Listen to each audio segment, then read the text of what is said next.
여성 나르시시스트가 이성에게 하는 행동은 다양할 수 있으며 개별적인 상황과 인물에 따라 다를 수 있습니다. 그럼에도 불구하고 일반적으로 여성 나르시시스트가 보일 수 있는 행동 양상을 살펴보겠습니다.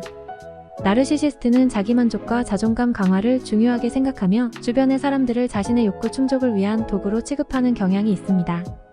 1. 자기중심적 대화. 나르시시스트 여성은 주로 자기 자랑과 성취에 관한 이야기를 주로 합니다. 자신에게 관련된 주제에서만 말하려 하며 상대방의 이야기나 관심사에는 크게 관심을 보이지 않을 수 있습니다. 2. 주목받기 위한 노력. 나르시시스트는 자신을 주목받게 만드는 것을 좋아합니다. 화려한 의상, 외모, 이야기 등을 통해 주목을 받으려고 노력할 수 있습니다. 3. 칭찬과 인정을 필요로 함. 나르시시스트는 지속적으로 칭찬과 인정을 필요로 합니다. 자신의 외모, 능력, 성과 등을 칭찬해주는 것을 원하며 만족하지 못할 경우 실망하거나 화낼 수 있습니다. 4. 타인의 감정 무시. 나르시시스트는 종종 다른 사람들의 감정을 무시하거나 경시할 수 있습니다. 자신의 관심과 욕구 충족이 우선이기 때문에 상대방의 감정을 고려하지 않는 경우가 많습니다. 5. 경쟁과 겨루기. 나르시시스트 여성은 경쟁적인 성향을 가지기도 합니다. 다른 사람들과의 경쟁을 통해 자신의 우월성을 입증하려고 하며 이는 사회적 상황에서나 직장 환경에서 나타날 수 있습니다. 6. 친밀한 관계의 어려움. 나르시시스트는 친밀한 관계에서 문제를 겪을 수 있습니다. 타인의 감정에 공감하거나 이해하기 어렵기 때문에 대인관계에서의 갈등이 발생할 수 있습니다. 7. 매력적인 외모 강조. 외모는 나르시시스트에게 매우 중요한 요소일 수 있습니다. 외모를 강조하거나 아름답게 보이려는 노력을 많이 기울일 수 있습니다. 8. 사회적 인기를 추구. 나르시시스트는 사회적으로 인기를 얻는 것을 중요하게 생각합니다. 이를 위해 다양한 사회활동에 참여하거나 인맥을 넓히려고 노력할 수 있습니다. 9. 남성을 조종하려는 시도. 나르시시스트 여성은 때때로 남성을 조종하려는 시도를 할 수 있습니다. 자신의 의견이나 요구를 남성에게 강제로 받아들이게 하거나 상대방을 자신의 의지대로 움직이게 하려는 경향이 있습니다. 10. 홍보와 자기 홍보. 나르시시스트는 자신을 홍보하고 자기 홍보를 하는 것을 즐깁니다. 소셜미디어나 다른 매체를 통해 자신의 사진, 성취, 생활 등을 자주 공개하거나 과장하여 보여줄 수 있습니다. 11. 감정적 변덕. 나르시시스트는 감정적으로 불안정할 수 있습니다. 자신의 욕구 충족을 위해 감정을 조종하거나 감정을 자주 바꾸는 경우가 있을 수 있습니다.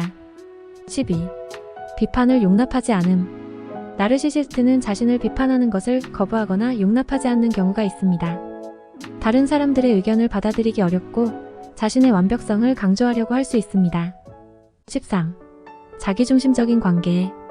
성적인 관계에서도 나르시시스트는 자기만족을 중요시하며 상대방의 욕구나 감정을 무시할 수 있습니다. 성적으로 자신을 중요하게 생각하며 상대방을 자신의 욕구 충족을 위한 수단으로 볼 수 있습니다. 14. 다른 사람의 성공에 대한 시기. 나르시시스트는 주변 사람들의 성공이나 주목을 받는 것에 대해 시기할 수 있습니다.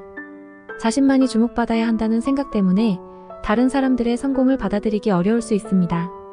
하지만 이러한 행동 패턴은 모든 여성 나르시시스트에게 해당되는 것은 아닙니다. 또한 이 행동들은 다른 성격 특성이나 개인적인 경험에 따라 다양할 수 있습니다. 나르시시스트 행동을 보이는 사람과 상호작용할 때는 상황을 이해하고 적절한 대응 방법을 선택하는 것이 중요합니다. 나르시시스트는 자기만을 사랑하고 자기만을 중요하게 여기는 성격적 경향을 가진 사람들을 말합니다. 이들은 자신의 외모, 업적, 자아에 대한 지나친 자만심과 자기애를 가지고 있으며 타인의 필요와 감정을 간과하거나 무시할 수 있습니다. 이로 인해 나르시시스트는 다른 사람들과의 깊은 감정적 연결을 형성하기 어려울 수 있습니다. 그러나 나르시시스트는 사랑이 가능한가? 라는 질문에 대한 답은 다양한 관점에서 해석될 수 있습니다. 나르시시스트가 사랑이 가능할지에 대한 궁금증을 풀어보겠습니다. 1. 사랑의 형태.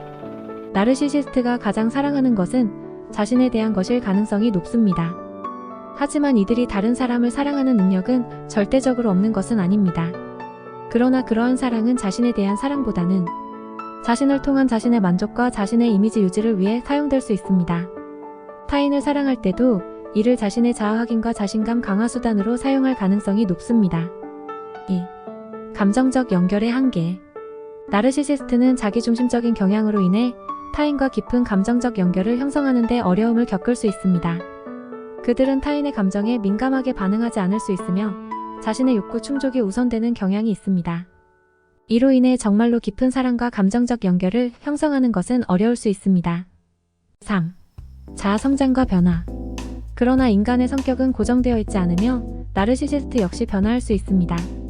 심리적인 치료나 상담, 자기인식의 증진을 통해 나르시시스트적 성향을 조절하거나 완화시킬 수 있습니다.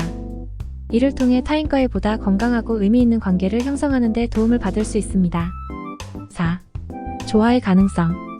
나르시시스트도 모든 면에서 오직 자기 자신만을 사랑하고 타인을 사랑할 수 없다는 절대적인 법칙은 없습니다. 어떤 나르시시스트는 타인의 필요를 이해하고 그들과 조화를 이루며 성장할 수 있는 방법을 찾을 수 있습니다. 5. 왜 나르시시스트가 타인을 사랑할까?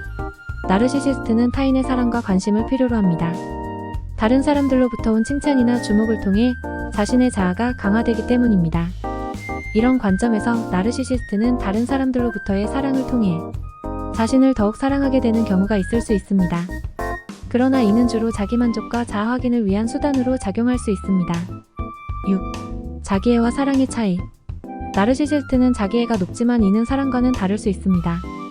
자기애는 자기 자신을 중요하게 여기고 사랑받는 것을 강조하는 경향이며 이는 주로 자신의 만족과 안정을 추구합니다.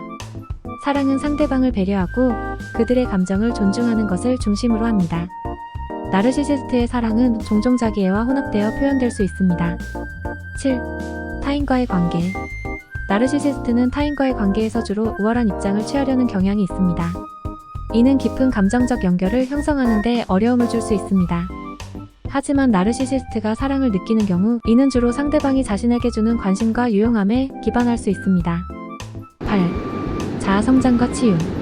나르시시스트도 변화하고 자아를 성장시킬 수 있습니다. 심리적인 치유나 상담 과정을 통해 자기중심적인 경향을 인식하고 조절할 수 있습니다. 이로써 나르시시스트는 타인과 보다 건강한 관계를 형성하고 진정한 사랑과 감정적 연결을 경험할 수 있는 가능성을 갖게 됩니다. 9. 타인에 대한 이해. 나르시시스트가 타인을 사랑할 때 이는 종종 그들에게 이익을 주거나 자신의 목적을 달성하는 방법으로 나타날 수 있습니다. 그러나 타인의 감정을 이해하고 고려하는 능력이 부족할 수 있기 때문에 이는 보다 깊은 감정적 연결을 어렵게 만들 수 있습니다. 요약하자면 나르시시스트 역시 사랑을 표현하거나 타인을 사랑할 수는 있지만 그것은 자기애와 혼합될 수 있고 감정적 연결이나 타인의 필요를 이해하는 데 어려움을 겪을 수 있습니다. 그러나 개인의 변화와 성장을 통해 나르시시스트도 보다 건강하고 의미 있는 관계를 형성하며 사랑을 더 깊게 경험할 수 있는 기회를 가질 수 있습니다. 끝까지 시청해주셔서 감사합니다. 도움이 되셨다면 좋아요, 구독 꼭 눌러주세요.